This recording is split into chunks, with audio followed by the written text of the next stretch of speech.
We have been discussing the discourse on 4 foundations of mindfulness as part of this weekly program.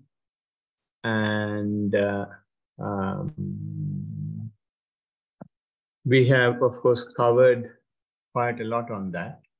And if you remember, in 4 foundations of mindfulness, the Blessed One says, this is the one and only way to the purification of beings and to eradicate sorrow and lamentation and to extinguish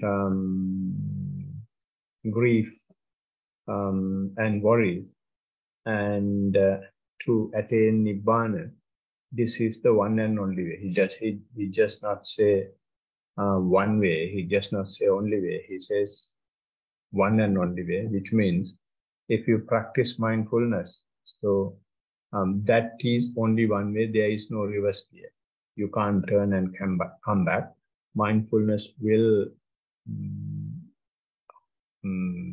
without a doubt, will take you to the final destination, which is the ultimate happiness or the ultimate knowledge, right? So to do that, what he says is, you will have to just maintain your mindfulness. In other words, awareness, just only on 4 things. And those are the only 4 things that any living beings will have.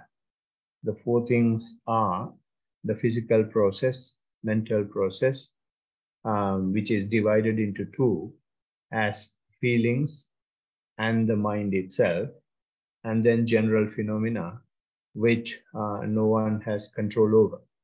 So those are the 4 things on which you will have to maintain your mindfulness. So in Pali, the language used during Buddha's time is called Kaya-anupassana, Vedana-anupassana, Chitta-anupassana, Dhamma-anupassana. Or else English you call it mindfulness on the body, mindfulness on the feelings, mindfulness on the mind, and mindfulness of the phenomena. So we have discussed how you become mindful on the body. And to become mindful on the body, Buddha has given 14 ways. Of those 14 ways, there are few which are just contemplation. And especially the first few are not just contemplation, they are connected with direct human experience, right? So the 14 methods the Blessed One has given are mindfulness on your respiration. That's the first one. And then mindfulness on the postures, which is also something that you can experience. And the other one is mindfulness on the semi-postures, right? And we call it mindfulness on clear comprehension. And the next one is contemplating the foulness of the body, which is 32 parts with which this body is made of. So it's a contemplation rather than a direct experience. And the next one is direct experience of what they call it, basic elements. And then 9 cemetery contemplations. And those are the 14 ways that the Blessed One has given to take your attention to the body. So when you take from the breath and to the 9 cemetery contemplation, so he has covered the entire spectrum, entire range of what happens from the time you are conceived in mother's womb and until the time your body gets decayed and get amalgamated, consolidated, get added to the Mother Earth. So anything in between, he has included in contemplation of the body. So of these 14 methods, so far as I am concerned, I am very much interested in the experiential one, so which is the respiration or mindfulness on the respiration, Mindfulness on the postures, mindfulness on the clear comprehension, and the mindfulness on the basic elements. So what happens is, as you have already practiced today, so when you sit and take your attention to your upper body, and you basically go through the body from the top of the head to the tip of the toes. And after that, you concentrate or bring your attention to the body. Then if anything is happening in the body that you can note, that is the respiration. So in that respiration, you can experience what happens, how you breathe, whether you're having a long breath or whether you're having the short breath, or if you have a long breath, what happens when you keep on observing it over time. And if you have a short breath, what happens when you keep on observing that for some time. So all these things are experiences. So therefore, the Blessed One says, when you observe breath, you will see instances where your attention will completely get submerged with the body, because this breath is going into your body, and since your attention is solely with the body, with the breath, your attention goes to the whole body. So since the attention goes to the whole body, there will have a point after a few minutes or few hours or few days, or when you get advanced in the practice, there will have a point where you will start feeling the whole body. And you may not feel the breath as much, but the whole body will give some signals that you have gone on to another level of observing your experience in your body. And then not only that, the Blessed One says, when you keep on observing breath, your breath will become subtler, and it will go to the subtlest, and where you will not feel the breath very much, but you will just know that you are living, right? So your breath activity of respiration will subside to an extent that you can't perceive, right? That when you get to that point, your attention, your awareness, although the breath is not there, your attention is very high, because you are so much close to yourself. So even the breath is not there, you are able to maintain your awakening, right? So the Blessed One says, it's a situation where your physical activities subside to the bare minimum. So we think that in order to live, that we have got to have all hyped up activities. Whereas when you just sit and observe your respiration, then only you go to the highest efficiency of living. So in that highest efficiency of living, you will start observing, or you, rather than saying observing, you will go beyond your tangible experiences. And then if you keep on observing in that manner, it will go to a point that you will not feel your limbs, you will not feel your hands, you will not feel your body. It is there, but now your mind is getting used to giving up your body, and also the giving up of the perceptions of the body. So it's not that the respiration has stopped. You have been observing respiration, and respiration is also taking place. The respiration that takes place is only just the amount of breath that is necessary for you to maintain your body.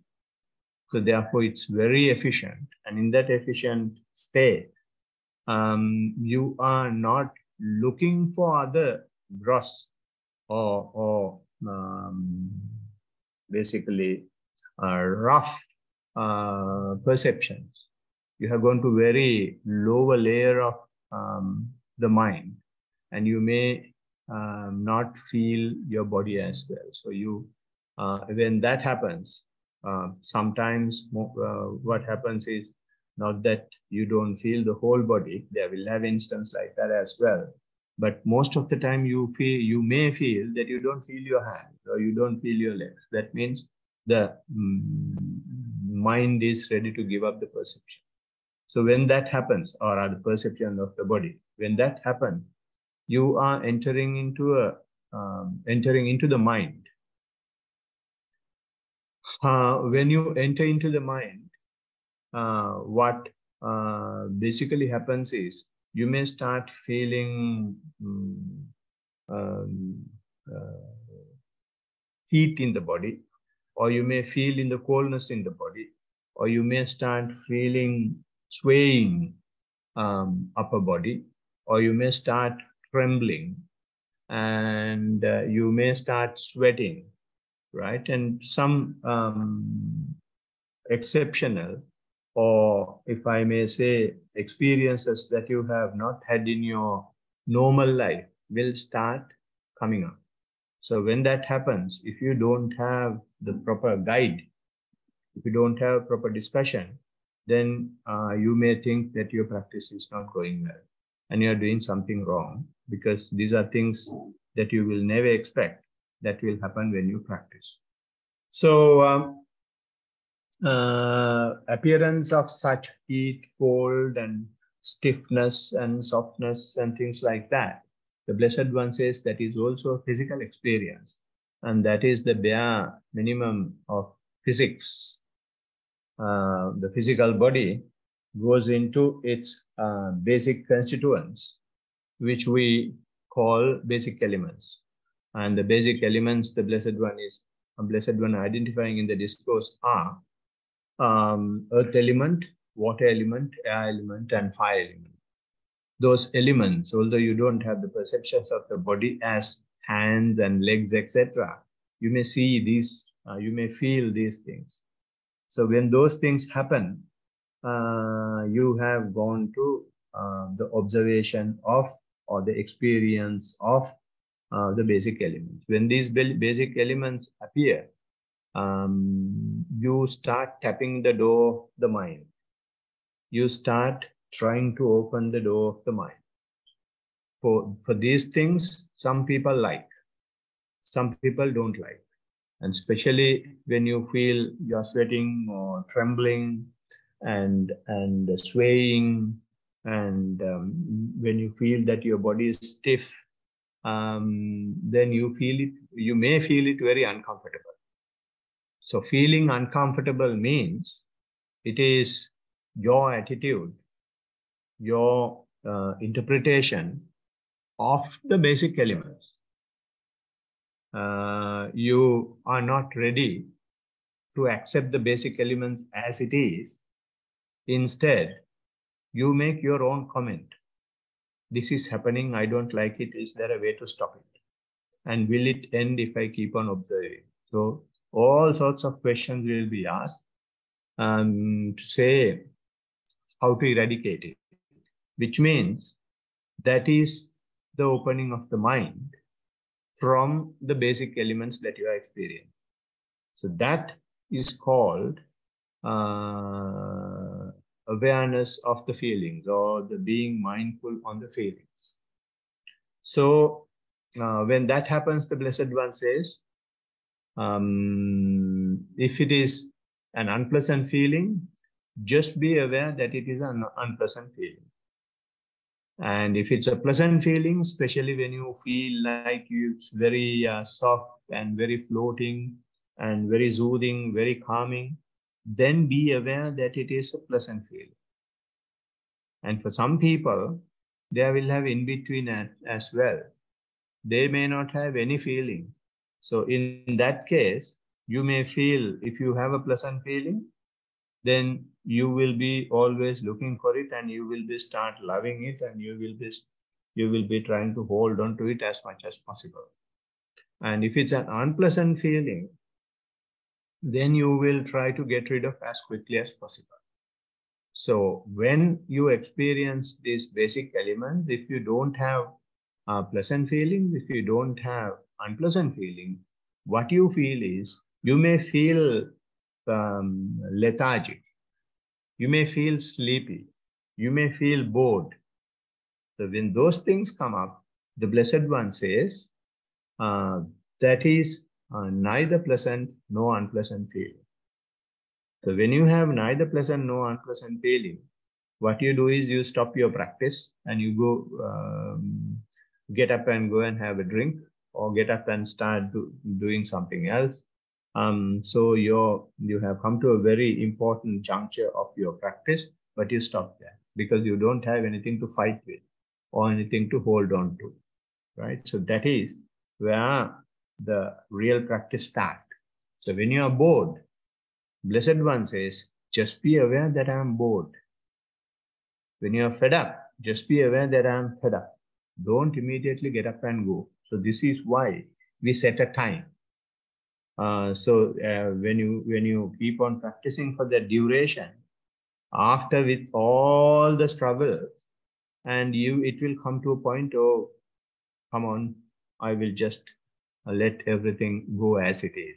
So as soon as that enters your mind, and it may lead you to have this neither pleasant nor unpleasant feeling.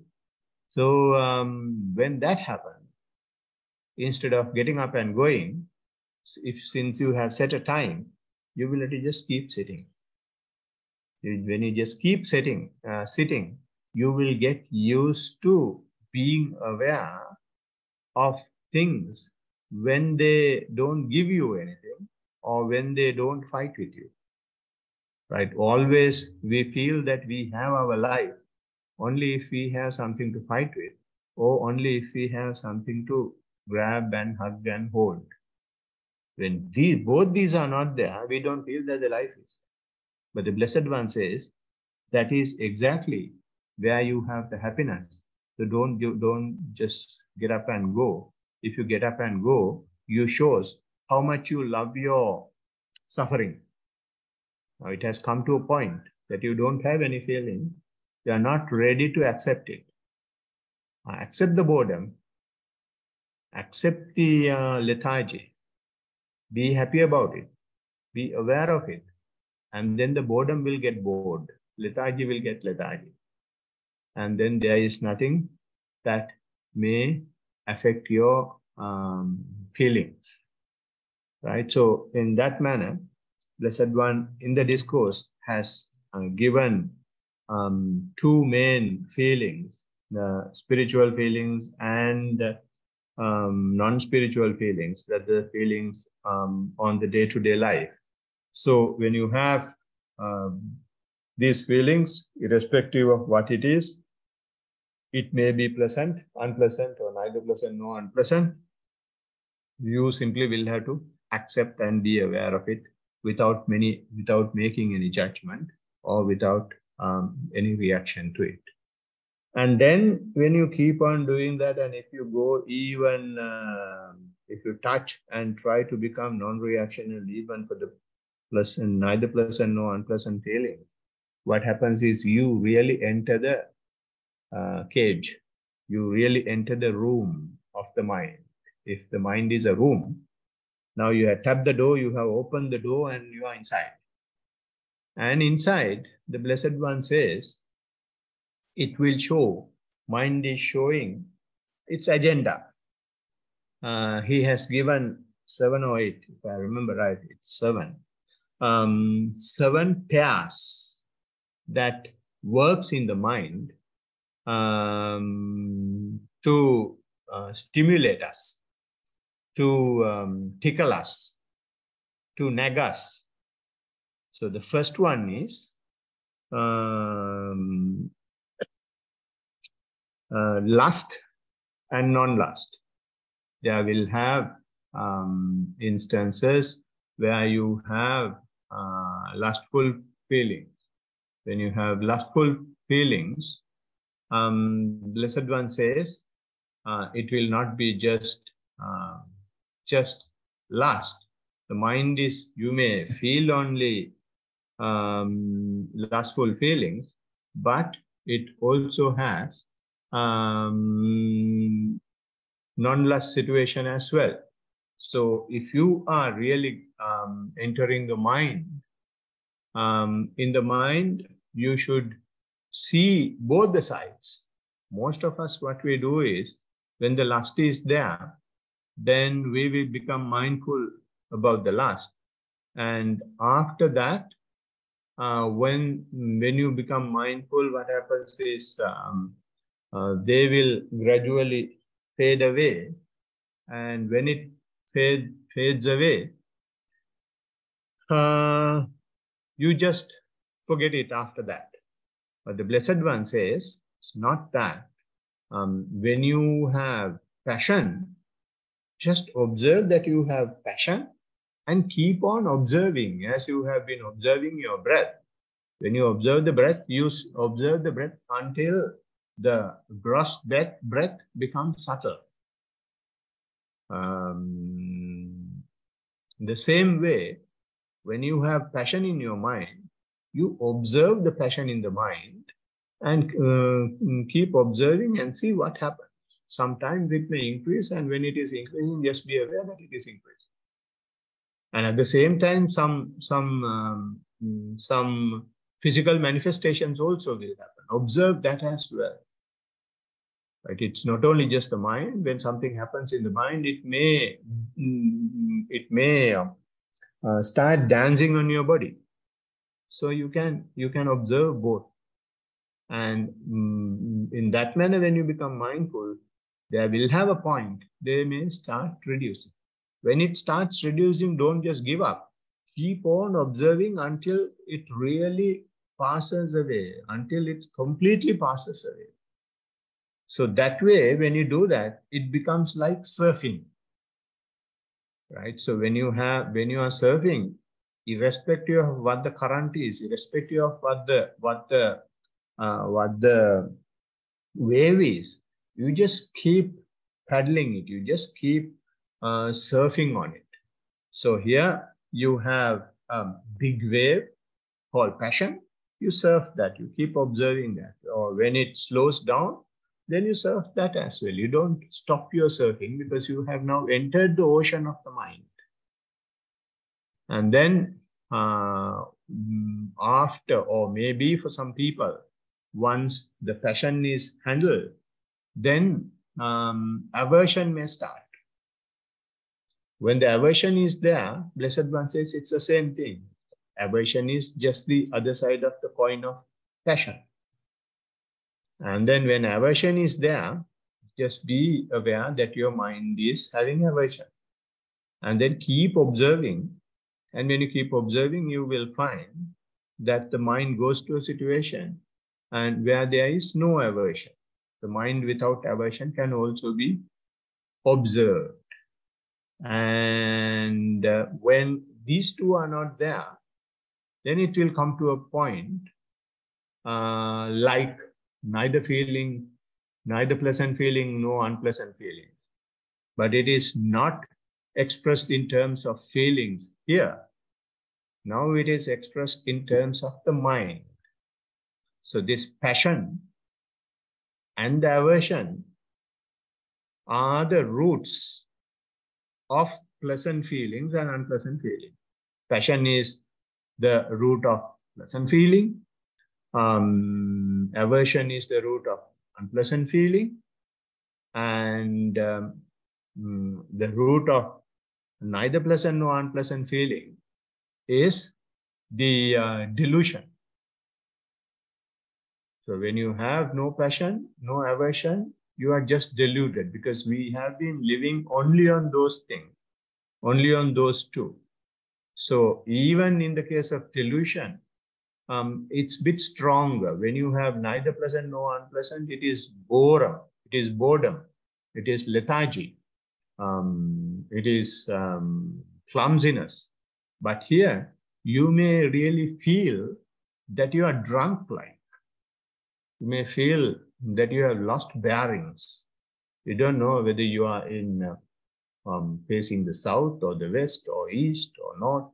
You may forget your bearings. So it goes to a deeper layer of lethargy or boredom, and that is called delusion. So when you are deluded, it is very hard to know straight away. Because if you are deluded, there is no question of being aware of it. And you will not know, you may not know what's going on now. You may not know what happened. And a lot of people say, I felt like I went to sleep. But I know I was not sleeping, but I don't know anything. So there are no words to explain delusion. When you really experience it, you will struggle expressing it because our languages are so poor. Our vocabularies are so poor. Our sciences that are taught in schools and universities, they have absolutely no clue of what delusion is because they are deluded themselves. So Blessed One takes the human being to this point which animals can't go, then only you are a human. If you know that you have touched this point, you have done something that animals can't do. Then the Blessed One says, just be aware of it. How to become aware of it? When you come out of it and see whether it happens once again. And if it is happening repeatedly, then you know this is something coming out of the practice. Then what you do is just go prepared. Go prepared to observe it. And there will have a point between passion and without passion, a small gap where you have this sleepy situation. Or aversion and without aversion, you will have a small gap. It's like if you take an x-axis or y-axis, and in those axes, there you have plus and minus, positive and negatives. So when you come from negatives to positive, you will have to go through zero. And if you come from positive to negative, still you will have to go through zero, whatever the axis is. So like that, when you go from passion to without passion, you will have to go through delusion. So when you are very, very close, when you are very closely observing your mind, this is why the Blessed One wants you to surf the whole range. And when you keep on doing that, you master to surf the ocean of the mind. Ocean of passion wave.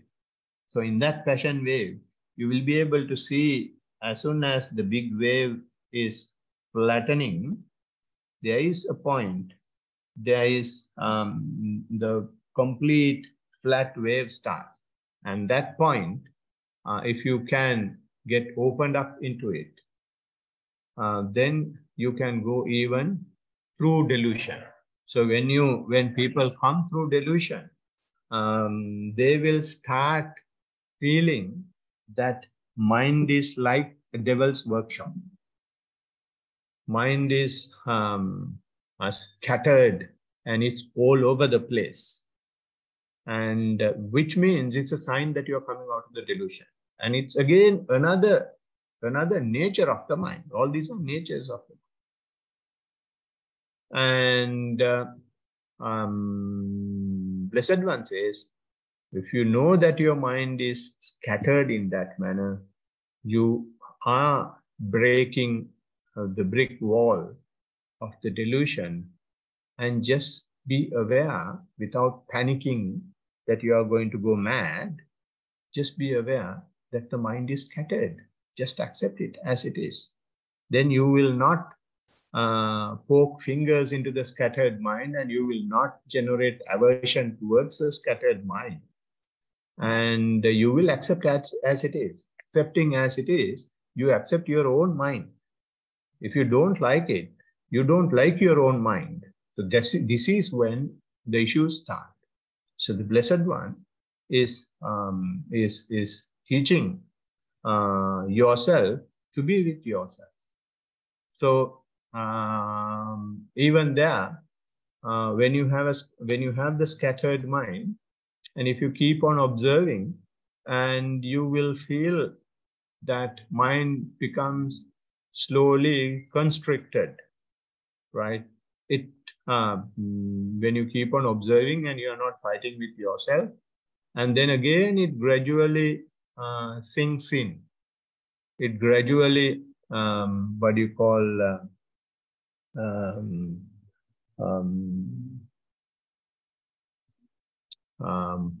you call it Sankitang Chittang. Sankitang Chittang means it gradually, it's like a parachute after falling down, or everything gets together. When it is flying in the sky, it's very open. And I don't, the proper word is not coming to me straight away. And it becomes, the word that is used in the discourse is, you feel that your mind is constricted. It's getting gradually collected, right? So then scattered situation will gradually vanish, and you will more and more be constricted, and you again start feeling you are not falling asleep because you are constricted. You are not feeling sleep, but you can't keep your own body straight because mind is not very active. It is getting like frozen, right? So when the mind is frozen, the body activities also will be very frozen, right? So that situation, it's a situation you will have to experience, and I'm sure those who have been practicing for a few years now may have seen some glimpse of those things, scattered mind and constricted mind. So again, what the Blessed One says is, no matter what it is, and there is no need for you to know the label. Whatever that you feel, if you accept it, and if you become aware of it, and if you just label it, then what you are simply doing is you're accepting your own mind. And then when the mind, when you do that, the Blessed One says, the mind gets into the path. Mind getting into the path means now you are not with passion, you are not with aversion, you are not deluded, and after coming out of those three, you are not behaving like a mad person as well, and you are fairly well settled. So when you are fairly well settled, the Blessed One says, now you are opening up the spiritual side of your mind. So when the spiritual side of the mind is getting open, Blessed One says, don't even here jump and hug and start kissing it. Just be aware that now you are with the object. Just be aware, whatever that comes to your mind, when this happens, whatever that comes to your mind, you are able to just observe it, keep on observing. Sometimes you feel the breath, you just keep observing. Sometimes you feel the feelings, you just keep observing. Sometimes thoughts are coming, you just keep observing. So no matter what, you are not very panicking. You just keep on observing. And all of a sudden, also you feel it comes to a point that you can't observe, and again it scatters. You just observe that. Sometimes it goes with the path, observation path, and sometimes it disappears. So you gain another wave of the mind when it comes to the path. So when you keep on doing that, he says, you will be able to develop the mind to a situation. Mind becomes so much calm, so peaceful. And then the Blessed One says, when it is that manner, you can maybe you can go to any crowded place, you can go to any party, but you have a mind that is not being affected by the things that are happening around you. You are not absorbing the vibrations of the environment, You have your own firewall. So when such a mind is developed, the Blessed One says, you have a surpassed mind. And even this surpassed, when you have it, don't again, it's not a love affair. Just be aware of it. It's the nature of the mind. This was there in the mind ever since you became a human being. But you have not reached that. Now you have reached it. When you reach it, it is not for you to register a title deed about it, but just be aware, because even that will pass away. That surpassed mind will become unsurpassed mind. When it becomes unsurpassed mind, if you are in the real path, you should just be aware that it is unsurpassed mind. This mind will not be, once it is reached, it will not be there all the time. It goes there only when you have provided the right circumstances, right input to achieve it. And this provision of input will not be continuing every second. There will have instances you lose your balance. Although you lose your balance, now you have developed a skill to observe the loss of the balance. And that is what exactly the mind observation teaches you. It will go to either side and you just keep observing it. And then when you are not affected by the unsurpassed mind, because this is something that you have really gained, and it's the dividend of your practice. But when it is lost, you're very calm. You just keep observing that as well, although it may be sometimes a bit difficult, but you endeavor.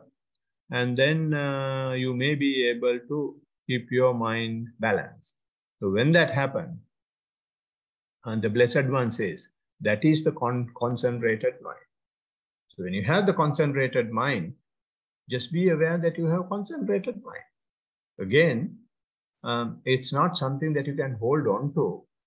So you have provided the necessary ingredients to have the concentrated mind. So the concentrated mind is there, and just be aware that you have a concentrated mind.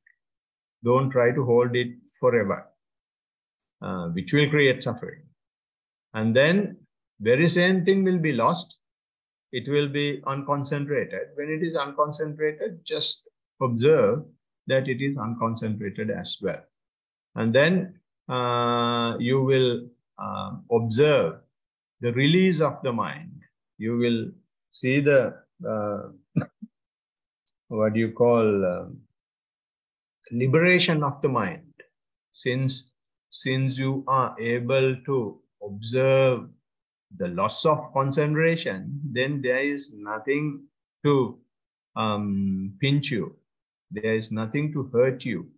This thing that you wanted to generate is concentration, and the concentration is generated.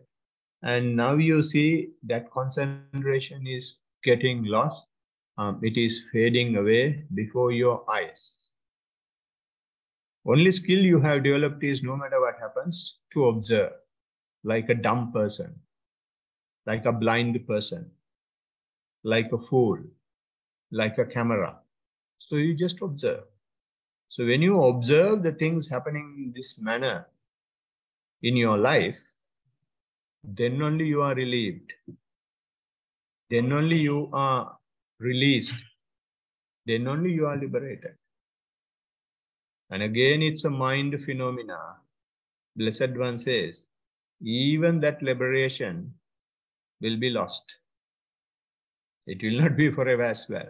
Again, some thoughts, some pain, something to agitate you may happen. You may get agitated. Although you get agitated now, the concentration is lost, release is lost. You continue your observation. Therefore, they don't go very far. And when you keep on doing it over and over again for a long time, the extent to which goes is very minimal. It may be only within your mind. It may not be converted into words and into actions. So therefore, you will be able to enjoy the liberated mind without affecting the society. So this is how you observe the mind. So once you come to this point, and before Buddha had not come to this 7 point, and they have come to the path, and they have been holding on to the path. They have not had surpassed mind. They have not had liberated mind. But for the liberation of the mind, Blessed One says, the only thing that you have got to do is to keep the mindfulness in the forefront. Give the driving seat to the mindfulness. We call it in Pali, sating parimukam. So when the mindfulness is kept to the fore, then it will take care of everything. And it will just keep going like a ship that breaks ice. There will have huge ice blocks coming in the sea, especially in those cold countries. They have those things. And it just keeps going. It doesn't stop. Just break all that and just keep sailing. So it's the very same thing that happens when you keep the mindfulness to the fore. Mindfulness is just keep going. And whatever that comes your way is identified as an object to be mindful. So after completing the observation of the body, observation of the feeling, observation of the mind, then the last thing that you will have to observe is the observation of the phenomena. So this is something people before Buddha, practitioners before Buddha, were not aware. They were holding on to something. So as a result, they were not able to see the phenomena. Now the Blessed One is seeing the phenomena. Everything that appears, disappears. Even the very same practice, even the achievement of the same practice just disappears. So they start seeing it is not only the practice, everything else is having the same. So then the Blessed One is encouraging the practitioners to observe them as well. So this is where we were, and even here there are 4 chapters. In the 4 chapters we were discussing in the last chapter. So I will take a few minutes in the next session to explain the mindfulness on the phenomena, because I think if I explain it now, it may be too much for you. So therefore we will have a summary of this being mindful on the phenomena in the next session. So hope I gave a fair summary for what we have been discussing so far. I can take few questions if you have any. Do you have any? Bhante, I did have one question. So you spoke of as your meditation focus develops, that you get to a place where you don't have a conscious awareness of your body parts. Is that correct? That you don't have conscious awareness of the body parts. Yeah, as you're meditating. Let me see whether I understood the question. Are you talking about the initial body scanning? So just with what you were sharing before, was you were talking about meditation, and the more that you got into it, the more developed you got with it. This was what I took from it, was that initially you're very conscious of all of your body parts, but as you become more proficient at it, you're not, you know that they're there, but you're not that conscious of it. Yeah. So, I mean, initially, I think now I understand the basis of the question. Question is initially, again, tell me if I'm wrong. When we start the practice, we go from head to toe and toe to head and becomes a bit closer to the body. So why we do that is because it is something that brings our attention to the body very quickly. And it is just a technique. So once you do that, when the attention comes to the body, what you keep on doing is not holding on to those things. When the attention is there, you just be attentive to the body. When you become attentive to the body, since you are training the mind not to hold on to anything, it just keeps observing things that are naturally happening. So when you keep on observing things that are naturally happening, you gradually lose the perceptions of head, perceptions of the hand, perceptions of the legs, etc. And one may feel with that, you may start feeling the organs inside. No, because we don't know. We have just an academic knowledge that we have some organs inside, but we have never seen. Only things we have seen are the hands, legs, tummy, head, and things like that. So when your perception fades away for those things, what you don't know anywhere is already gone. Then, although the perception of the organs are gone, the organs are not gone at all. They are there, but your attention is so deep, you don't feel the organs as such, but you may start feeling instead the basic elements. So this is why when you keep on practicing, you don't feel the organs, but you go even beyond organs. I'm not quite sure I answered your question. Is it the question that you asked? Yes, you did answer it. Thank you. Oh, all right. Okay, thanks. Anything else? Not from me. No more questions, Bhante. All right. So I'll pass it on to you. We can share these positive energies with the rest of the universe and let them be happy, peaceful, and well.